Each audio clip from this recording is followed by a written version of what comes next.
Hi, seventh graders. Welcome back from break.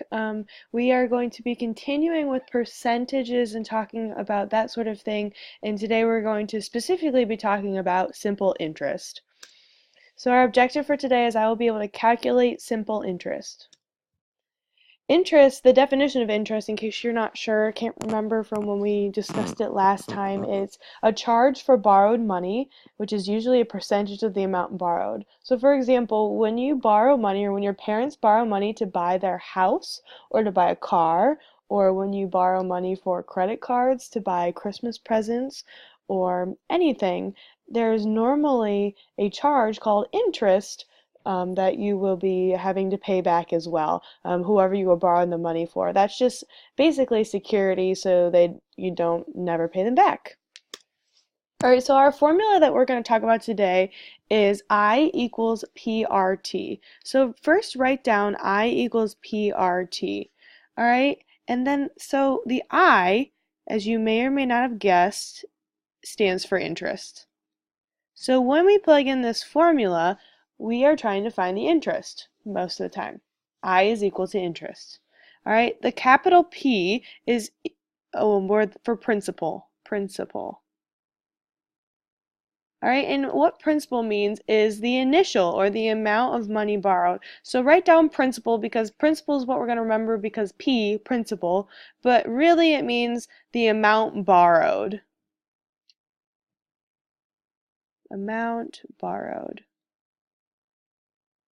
All right, the little r right next to the P, R means rate, right?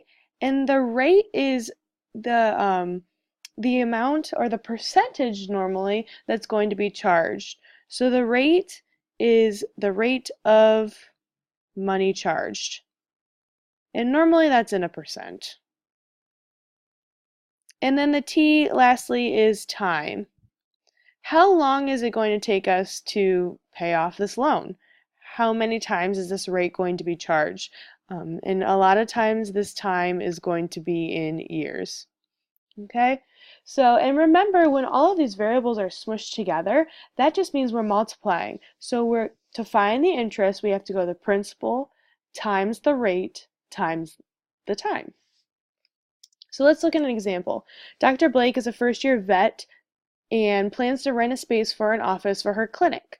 She will take out a loan of $94,000 over 7 years at a 6.25% interest. How much will she pay in interest on this loan?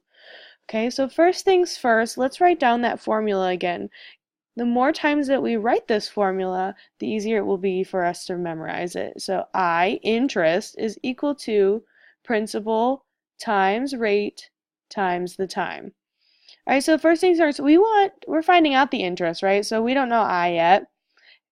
The principal, how much did she take out initially? Okay, and it says she will take out a loan of $94,000. So this principal right here is $94,000. So I is equal to principal $94,000 times, and now we want to know the rate.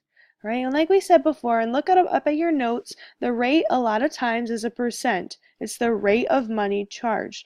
So the rate is 6.25%.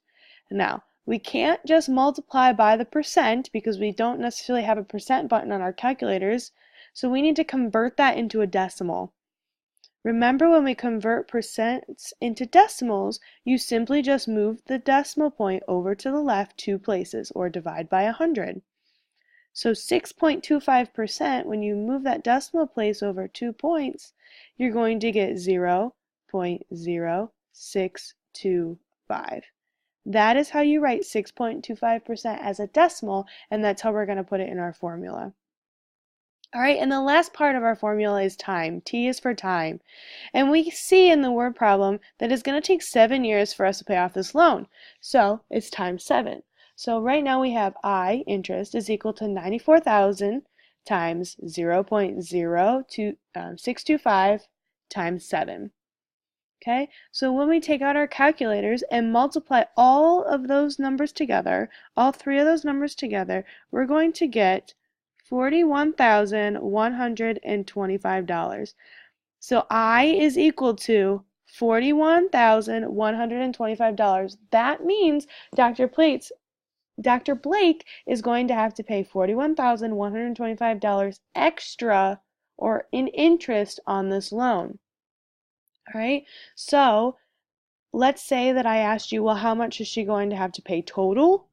So I know that the question didn't ask this, but I will be asking you this in other examples. So if we were to find the total, just like we did before when we're talking about taxes and tips, we're going to add them together. So we're going to take the initial amount of $94,000 and we're going to add $41,125 to that.